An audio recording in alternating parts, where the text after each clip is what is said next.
Olá pessoal, estamos hoje aqui mais um episódio do nosso RocoCast e hoje a gente tem duas visitas ilustres para falar de Clarice Lispector. Aqui comigo tem a Claire Williams, professora de Literatura e Cultura Brasileira da University of Oxford, e também Paulo Gurgel Valente, que é curador da obra de Clarice Lispector e também filho de Clarice Lispector. Sejam bem-vindos ao nosso episódio. Eu queria começar hoje conversando aqui, fazer uma pergunta para a Claire, né? A gente sabe que a Clarice Lispector começou a trabalhar como jornalista quando ela era ainda estudante de Direito. Como é que é a importância desse papel de entrevistadora na carreira da Clarice Lispector? Boa tarde a todos. É um grande prazer estar aqui com vocês, falando de Clarice e suas entrevistas, que ando estudando, colecionando, transcrevendo durante vários anos. E, sim, ela começou a carreira de jornalista fazendo entrevistas com várias pessoas. Os primeiros textos que ela publicou na imprensa assim, foram entrevistas com pessoas, ministros até, estudantes de direito, e aparecem fotos dela na imprensa desses anos de 1941, em que ela entrevistava essas pessoas. E acho que em relação à obra, à literatura, não tem grande relação. Era uma maneira de ganhar salário, obviamente, e de fazer uma rede de contatos, porque ela trabalhava lá ao lado de várias pessoas que depois seriam famosos como escritores, tipo Rubem Braga, Antônio Calado, etc. Então, ela estava publicando, colaborando. Foi mais a prática do que a literatura, eu acho, o conteúdo da literatura, porque ela estava trabalhando com fatos, e nessas primeiras entrevistas, elas são muito tradicionais, perguntas, respostas, e a entrevistadora é quase invisível, ela põe a pergunta, mas não dá opinião, não é com ela, ela quer saber o que o entrevistado pensa. Mais para frente, com as entrevistas para a Manchete, aí sim, ela começa a ficar mais em primeiro plano.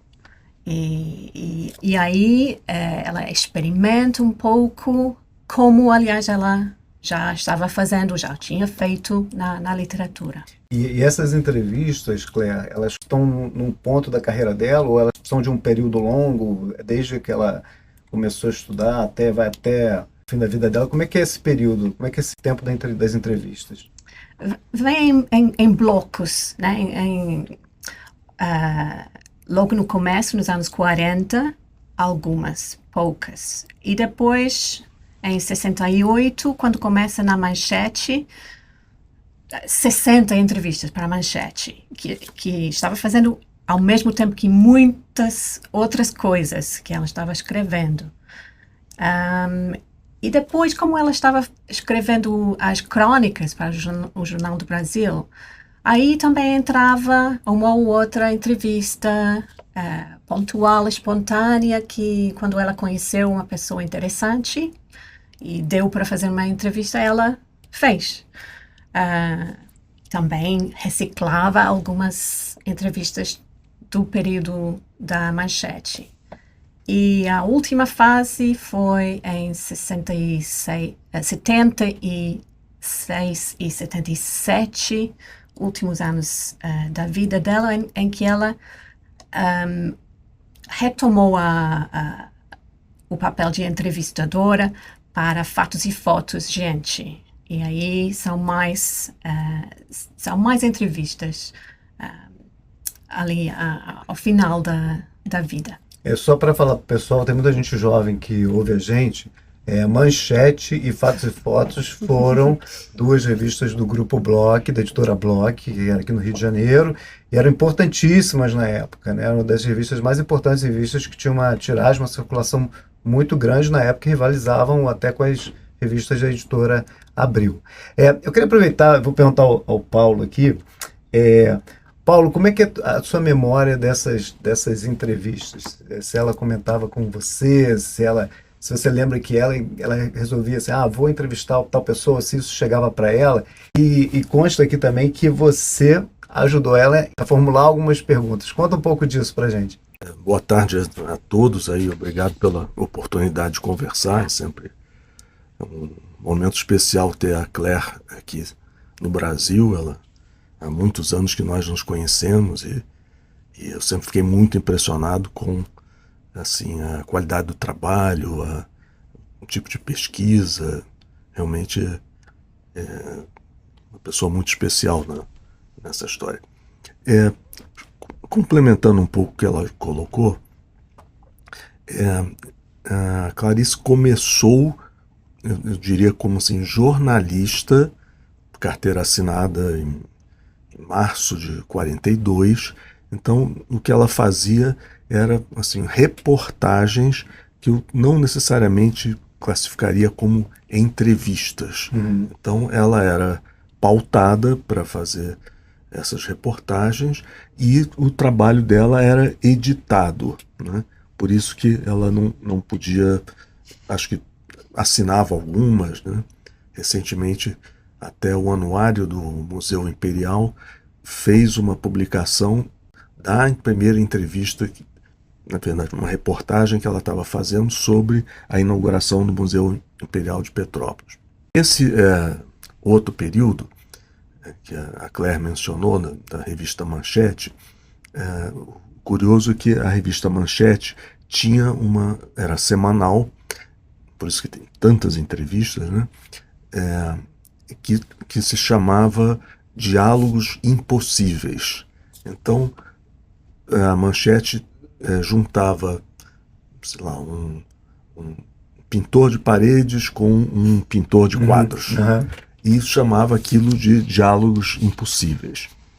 Essa modalidade acabou se esgotando. A Manchete teve a ideia de chamar de Diálogos Possíveis, com Clarice. Um pouco por que os diálogos possíveis? Porque eram pessoas, principalmente do conhecimento dela, e eram escritores. Naturalmente ela tinha muita relação com escritores, tinha muita amizade com o pessoal de teatro, muita amizade com artes plásticas, e a proposta, como eram diálogos possíveis, era para que ela também se colocasse. Então, talvez não caísse na qualificação exata de uma entrevista. Então, era para que os dois conversassem, e ela mesmo, numa dessas entrevistas, ela se coloca dizendo que ela, como técnica, ela falava bastante de si para a pessoa ficar à vontade e falar de si, a entrevista ficar mais rica. Que é uma técnica, assim, muitas vezes que se usa em entrevistas profissionais. Você deixa a pessoa falar um pouco de si, enfim, é uma metodologia. Então, eu justamente acompanhei muito desses passos, porque ela, enfim, me avisava, vou entrevistar o Mário Henrique Simonsen, que era o grande guru da economia na época, e eu dava algumas orientações que eu não entendia de economia. Isso foi o caso também do ministro Reis Veloso, que isso, na verdade, ela era pautada, porque ela talvez não tivesse vontade, mas mesmo na reunião com o Reis Veloso, eu fiz algumas perguntas que ela passou, ele já era ministro do Planejamento, e como, até é curioso, como eu estava na época do Mário Henrique Simonsen, eu era um entrante na faculdade de economia, e na época do Reis Veloso eu já era praticamente formado.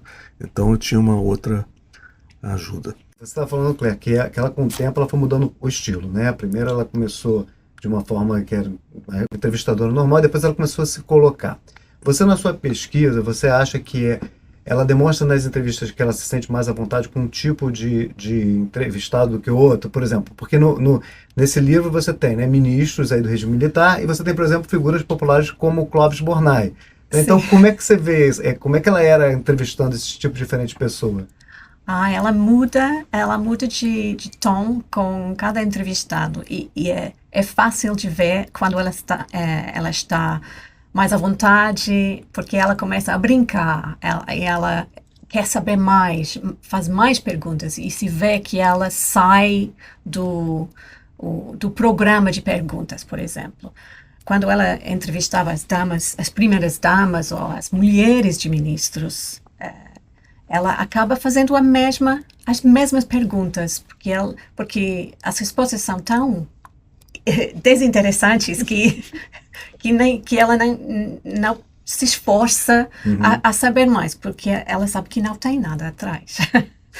Mas com Teresa Sousa Campos, ela começa a dizer, eu achei que não ia gostar de Teresa Sousa Campos, mas acabei gostando. Então, ela dá essa possibilidade de mudar de ideia, que é muito humano também, muito humano, muito natural, orgânico, o processo em que ela entrevistava as pessoas. E às vezes ela é um pouco coquete, com Vinícius de Moraes, por exemplo, ou até ri bastante, ou com Djaneira, que é a terceira entrevista publicada, ela até admira tanto a Djaneira que fica quase sem palavras. E tem muitas frases que são só a palavra silêncio. Ficamos em pausa. Eu observei Djaneira não falou. E aí vemos outro lado, a Clarice mais... fã. Sim, Clarice fã. Sim. Então tem tudo, tem toda uma gama de reações, toda uma gama de Clarices que reagem de maneira diferente com as pessoas diferentes. E só queria falar uma coisa em relação aos diálogos possíveis. É interessante notar que o primeiro entrevistado de Clarice nos diálogos possíveis é um dos primeiros dialogantes dos diálogos impossíveis, que é Nelson Rodrigues. Parece que Manchete ia sempre para ele para inaugurar uma série nova. Paulo, deixa eu te perguntar uma coisa. Você lembra dela chegando em casa e comentando alguma coisa assim? Alguém que ela gostou muito de entrevistar e outra pessoa que ela falou, eu fiz, mas não gostei tanto, ou que ela mencionasse alguma coisa assim? Grande parte dos entrevistados, eu acho que a gente pode dividir as entrevistas, os diálogos eram com ou amigos e pessoas já conhecidas ou gente pautada. Então, os amigos, na prática, viam na casa dela. O Chico Buarque, o Vinícius, o Tom Jobim. Eu me lembro da entrevista da Elis Regina, não precisa falar muito sobre ela, que a Elis depois deixou a Clarice em casa, de carro. Então, são umas coisas muito, muito íntimas, assim. Então, eu acho que havia o comentário permanente sobre esse tipo de visita e sobre esses nomes, né? Que as pessoas frequentavam a casa dela. E a maioria das entrevistas era feita na casa dela? No apartamento no próprio dela. Apartamento dela. Tem algumas que ela cita que foi até a casa, e você mas estava também lá, coisa Paulo? assim. Algumas vezes eu estava, né? Porque ainda tinha assim, essa admiração dessas pessoas importantes, né, na cultura brasileira. E ela, às vezes, foi ao gabinete dos políticos, ministros, foi a Brasília para fazer aproveitou de uma visita para Brasília para entrevistar os ministros, e foi a Bahia, foi a Salvador a convite do governador, e lá fez 3 entrevistas com Jorge Amado, Caribé e Genaro Tapicero. E falou nas entrevistas que gostou muito de Salvador e da viagem. E queria ressaltar uma entrevista que ela fez com a carnavalesca Isabel Valença, em que ela foi à Vila Isabel. E ela começa a entrevista dizendo: eu estive em Paris, Nova York, Polônia, mas nunca estive em Vila Isabel. O que perdi, porque agora vi que Vila Isabel é um mundo maravilhoso.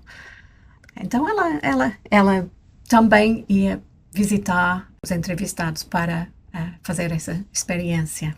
Uma curiosidade, como é que surgiu esse seu interesse por essas entrevistas? Como é que surgiu esse seu estudo para essas entrevistas da Clarice? Como é que surgiu? Como é que foi feito?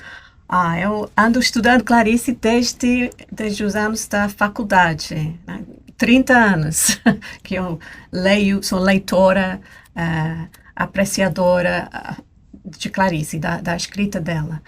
E numa primeira visita ao arquivo que está na Fundação Casa Rui Barbosa, quando eu tinha uns 21 anos por aí, eu fui visitar o acervo para ver o que tinha. E fazia xerox, ainda era os dias de xerox. Levei na mala toda uma pilha de xeroxes. E não tinha, nas minhas leituras sobre a literatura, a crítica, as biografias ainda não existiam, estavam sendo publicadas, mas eu nunca tinha ouvido falar das entrevistas. E achei na Fundação Casa Rui Barbosa vários recortes, que acho que foi a irmã da Clarice que recortou, que não tinham data, não tinham números de página, mas tinha uma foto e a entrevista. E depois descobri que eram da Manchete, que eram fatos e fotos. E eu pensei, não me lembro de ter visto nada sobre essas entrevistas. Será que são interessantes? Será que eu posso ser das primeiras pessoas a estudar essas entrevistas? E foi. Comecei juntando, pesquisando, e hoje em dia, em que fazer xerox não é muito ecologicamente correto, recomendo a pesquisa no site da Biblioteca Nacional, Memórias, que tem muitos periódicos digitalizados, livre acesso a qualquer pessoa que quer acessar, e dá para visitar as páginas de Manchete e ver como são as entrevistas entre artigos sobre a chegada à Lua, eventos de importância mundial, eventos de importância nacional. E foi assim que eu consegui capturar todas as entrevistas e vi que eram um corpus interessante para acompanhar a carreira da Clarice, para ver um pouco o panorama histórico em que ela vivia, e ver quase uma lista de presença de celebridades Sim. brasileiras dessa época, dos anos 60 e 70. O que você acha que essas entrevistas que ela fez revelam sobre ela como escritora? Bom, as entrevistas, ela teve o direito de editar depois, então ela está muito consciente da impressão que está dando sobre ela mesma. Então ela não ia publicar uma coisa em que ela... Eram gravadas? Deixa eu perguntar, depois que entrou a tecnologia, eram gravadas essas entrevistas ou ela escrevia? Como é que ela... Parece Tudo que no não. caderninho. Parece que não. Ela escrevia... Paulo, lembra disso? Não, certamente não eram gravadas. Porque a gravação foi no final dos anos 60. Não, né? mas não por isso, é porque ela tomava notas mesmo. Ah, sim. E depois ela transcrevia. Transcrevia. Quantas entrevistas ficaram, Claire, na edição final? Nesta edição são 83. 83. Eu li algumas, eu achei muito interessante, e a Claire falou uma coisa agora que eu acho que, assim, principalmente do final dos anos 60, início dos anos 70, é quase um quem é quem da época no Brasil, né? Você tem todo tipo disso, você tem desde os políticos até todo tipo de celebridade. Aí eu queria perguntar para vocês, para o Paulo e para a Claire, qual é dessas entrevistas a preferida de vocês? Vou começar aqui com o Paulo. Cada uma tem uma característica interessante que dá para explorar, o que ela descobre em cada pessoa, como é que ela provoca. Então, Difícil escolher uma, mas eu gosto das entrevistas em que um verdadeiro diálogo, em que ela oferece e pensa e dá opinião e indaga sobre várias coisas, como com Tom Jobim, em que os dois falam do processo de criação. E acho que gosto bastante da entrevista com El Que Maravilha. Sim, essa é muito interessante mesmo. Em que as duas estão muito relaxadas e dá para ver, é uma das únicas entrevistas que tem foto de Clarice e as duas estão com os pés no sofá, descalças, tomando café, é muito relaxado. E as duas do leste europeu, né? Porque El Que Maravilha, se não me engano, ela veio da Rússia, né? Parece que sim, sim. E ela, para quem também, só situando o pessoal aqui, El Que Maravilha, o pessoal conhece mais de programa como jurada, né? De chacrinha e tal, mas ela foi estilista durante um tempo, modelo, né? Atriz, então ela era uma figura muito popular na época, né? Bom, conversando aqui antes da gente começar, eu soube que a Clarice era botafoguense, vivemos um grande momento do Botafogo atualmente, e aí nesse livro tem uma entrevista com o Zagallo que o Paulo ajudou a formular. E eu queria... Como é que foi isso, Paulo? Como é que foi essa entrevista? Como é que foi essa formulação dessas perguntas? Na verdade, a gente fez uma prévia, no caso do Zagallo e também do João Saldanha, que o João Saldanha era, na verdade, um crítico, um comentarista de futebol que foi alçado a técnico da seleção brasileira, assim como o Zagallo. Então, não eram pessoas quaisquer, eram pessoas de grande reconhecimento. E na entrevista do Zagallo, ela acaba falando sobre estudantes, sobre a vida, sobre várias coisas que são perguntas dela mesmo, não perguntas ligadas a futebol, porque ela não ia se limitar, ela estava interessada na pessoa do Zagallo e também do João Saldanha, no caso. A gente está falando aqui de várias personalidades, né, dos anos 50, 60 e 70, e esse livro todo tem verbetes explicando quem são essas pessoas para contextualizar, o que eu acho muito importante. Mas eu queria perguntar ao Paulo também e para a Claire como é que é a organização do livro. O livro está organizado pelas datas das entrevistas, mas eu gosto muito de pensar numa organização assim, dos escritores. Foram incluídos todos os escritores importantes da segunda metade do século XX. Tem artistas de teatro, podemos deixar de falar da Tônia Carreiro, que era amiga pessoal dela, e eles trocavam dicas de maquiagem, além dela ter feito traduções para o teatro, nos quais a Tônia Carreiro era protagonista, né? E aí tem também o grupo dos artistas plásticos, então tem vários grupos que estão assim, muito bem representados, né?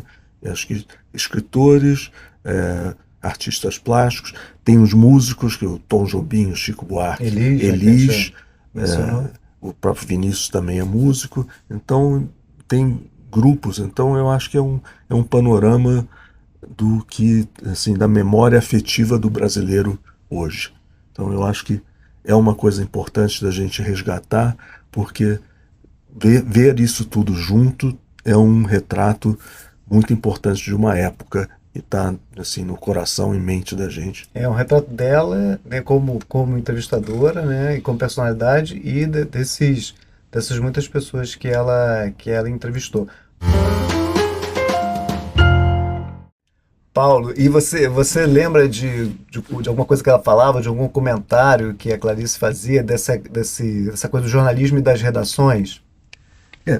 A Clarice foi uma das primeiras estudantes de direito mulheres e das primeiras jornalistas mulheres também. Quer dizer, um pouco por isso que ela também é encaixada como feminista. Mas naquela época dos jornais, ela contava uma história muito interessante, que havia um predomínio masculino nas redações. E eles tinham o hábito de, entre si, falar muito palavrão. E, respeitando uma mocinha de 22 anos, eles criaram um código. O senhor fulano de tal são não sei quantas batidas. Um outro palavrão eram 5 batidas com um intervalo. Um código Morse de palavrão. Era um código Morse de palavrão para respeitar a presença dela. Então, isso marca uma época mesmo, né? Na entrevista com Carlinhos de Oliveira aparecem asteriscos, porque ela diz palavrões. Naquele momento era impossível publicar palavrões. Naquela época não dava, né? Claire, na tua pesquisa, o que ficou para você, como ficou para você a figura da Clarice, o perfil da Clarice como entrevistadora, como jornalista? Como jornalista, uma jornalista muito profissional, mas também aberta a experimentos. Experimentação. Aberta à experimentação. E não sei muito de jornalismo, não. Só tudo que aprendi com Clarice. E achei interessante na orelha da primeira edição de Corpo Inteiro, de 1975, que foi um livro de entrevistas, uma coleção de entrevistas, muitas que vieram da Manchete. Alberto Gines, que foi editor também no jornal, e grande amigo, ele fala que que os estudantes de jornalismo deveriam ler as entrevistas de Clarice para aprender a fazer como ela, que são uma verdadeira lição na arte de entrevistar. Mas eu acho que ela era muito ousada. Ela mudava o formato, como mudava o formato de tudo que ela fazia. Ela era além de seu tempo. E o que muito à frente do que se faz, como se faz hoje, né? Do entrevistador se colocar, né? Porque não se faz na grande imprensa. Não é comum. E o que eu aprendi sobre a literatura dela? Eu acho que é mais ela sendo off-duty, quase. Não escreve de uma maneira densa, tão poética como ela faz na literatura. Acho que era outra Clarice que estava fazendo as entrevistas. E não é grande literatura. É mais uma pessoa falando com os amigos. Mas mesmo assim, eu acho que tem talvez uma relação com essas personagens dos últimos livros, A Hora da Estrela, Um Sopro de Vida, em que tem personagem e autor que não falam entre si, mas é uma espécie de... são personagens em diálogo. E lembro também da conversa entre Macabeia e Olímpico, que é uma conversa entre surdos, né? Que não é conversa, realmente. Mas acho que ela fazer as entrevistas foi uma maneira de conhecer pessoas de muitos meios diferentes e de não é exatamente colecionar personagens, mas a maneira em que ela apresenta os personagens é interessante. Então eu queria muito agradecer aqui, foi ótimo esse papo aqui com a Claire e com o Paulo Valente, agradecer muito a presença de vocês e lembrando a todo mundo que o livro chega agora, no final de outubro, ele tem 83 entrevistas, é um livro muito rico, muito denso, e ele também é uma edição ótima para presente, que ele vem em capa dura, com fitilho, com tudo que tem direito para quem gosta de Clarice. Então, até o nosso próximo episódio. Bruno, Claire, muito obrigado por essa conversa tão agradável. Espero que a gente possa nos rever sempre nesse tipo de encontro. Obrigada pelo diálogo muito possível que a gente teve e pelas perguntas que eram muito mais acessíveis do que as perguntas de Clarice. Muito obrigado, gente. Até a próxima.